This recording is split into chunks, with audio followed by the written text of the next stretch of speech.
सर्वविस्वन्यस्तपादपद्मायते वामहस्तालोलवेदशास्त्रायते ज्ञानसूर्यायते दत्तरूपायते श्रीवेणुगोपालकृष्णाय वन्दनम् श्रीवेणुगोपालकृष्णाय वन्दनम् श्रीवेणुगोपालकृष्णाय वन्दनम् శ్రీదత్తవేదము అక్షర ప్రసాదము సాక్షాత్కారము 29/3/93 మేము శ్రీశైలంలో ఉన్నాము. శ్రీ దత్తభక్తులు మాకు స్వామివారి దివ్యవాణి ఎప్పటికప్పుడు వివరిస్తున్నారు.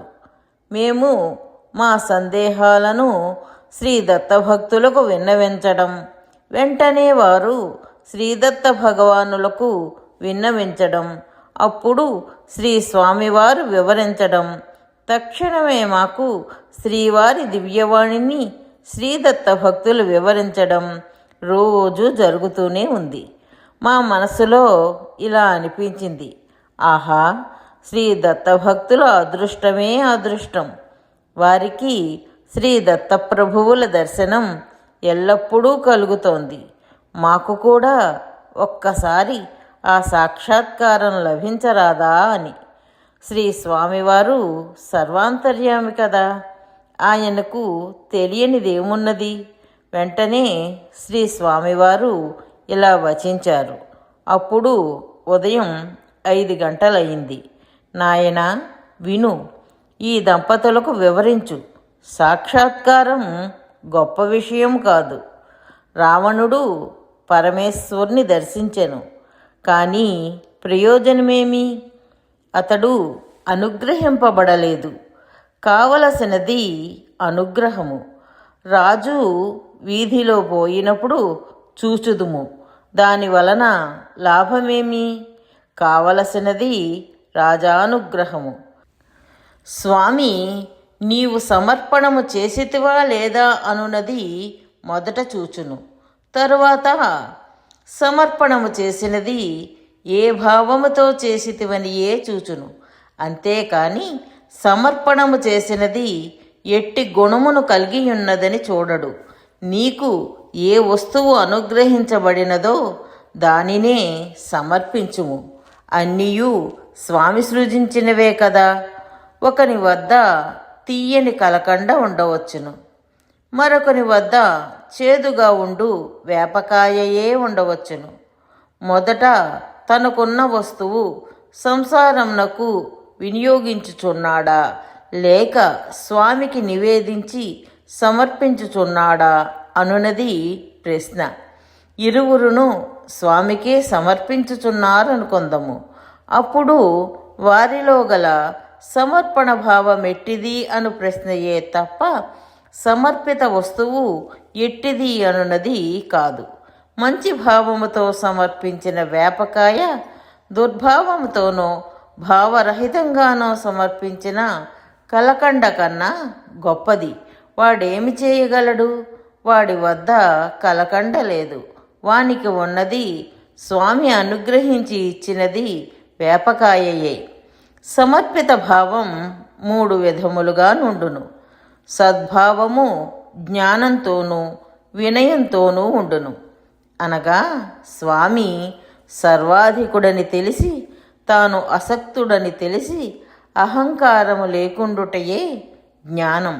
ఇట్టి జ్ఞానం రాగానే వీనిలో వినయము వచ్చి తానొక బిచ్చగాని వలె స్వామిని కరుణతో అర్థించును. ఇట్టి జ్ఞాన వినయమునే సత్వగుణమనబడును. అట్టి సత్వగుణికి స్వామి తనపై ప్రేమ కలుగునట్లు అనుగ్రహించును, కాన వాడు భక్తుడగును. ఇక రెండవది దుర్భావము. దీని యందు జ్ఞానం పెడదారిన పట్టియుండును, అహంకారము కలిగియుండును. మరియు తాను చేయు సమర్పణ రూపమైన ఆరాధన ఇతరులు చూచి తన్ను పొగడవలయునని కోరుకొనుచుండును. మరియు తన వద్ద కలకండ కలదన్న అహంకారము, దానిని సమర్పణ చేయుట నలుగురు చూడవలయునని ఉండును. ఇదియే రజోగుణము. ఇక మూడవది అజ్ఞానము. దీనిలో ఏ భావము ఉండదు, కేవలము అచేతనము చేయు క్రియవలేయుండును. ఉదాహరణకు, అచేతనమైన ఒక మేఘము కురియువాన శివలింగంపై పడినంత మాత్రాన మేఘము అభిషేకం చేసినట్లు కాదు కదా. ఇదియే తమోగుణము. రజోగుణి అహంకారముతో నీవు వేపకాయనే పెట్టితివి, నేను కలకండను పెట్టినానని సాత్వికుని హేళన చేయును. భగవంతునికి భాష కాదు, కావలసింది భావము. నీవు ఎట్టి క్రియ ద్వారా ఆరాధించుచున్నావని కాదు, ఎట్టి భక్తితో ఆరాధించుచున్నావని ఉండును. నీవు సంస్కృతంలో స్తోత్రము చేసినా, నీ మాతృభాషలో చేసినా ఒక్కటే. భావమెచ్చటనున్నదో అచ్చట స్వామి ఉండును. ఆరాధనా విధానంలో గొప్పలేదు. నీవు జపయజ్ఞములు చేసినా, శాస్త్రీయ సంగీతంలో పాడినా భావం లేనిచో వ్యర్థము. భావముతో పిచ్చి పాటలు పాడినా అవి స్వామి కరుణకు మార్గములే. సాత్వికుడు మోక్షమును కోరును, రాజసుడు ఐహికములనన్నింటినీ కోరును. తామసుని కెట్టి ఫలము లభించదు. ఈ త్రిగుణములకు అతీతమై ఐహికములతో పాటు మోక్షమును కూడా కోరనిదియే పరాభక్తి. ఇట్టి పరాభక్తి సాత్వికునికే క్రమంగా లభించును తప్ప రాజస తామసులకు ఏనాడూ లభించదు. ఇందులో ఆరాధన ఎట్టి కోరికయూ లేక కేవలం అకారణంగా భగవత్ప్రీత్యర్థము ఉండును. ఈ పరాభక్తియే మహాభావమని పిలువబడి సమాధి అనబడును. చివరకు కైవల్యమునకు దారి తీయును. అనగా అట్టివానికి స్వామి తన్ను తానే సమర్పించుకొనును. అట్టివాడు పూర్ణాద్వైత కైవల్యముతో స్వామియే అగుచు జీవన్ముక్తుడగును. తామసున కన్నా ఐహికములకు స్వామిని కోరువాడు అగు రాజసుడు మేలు.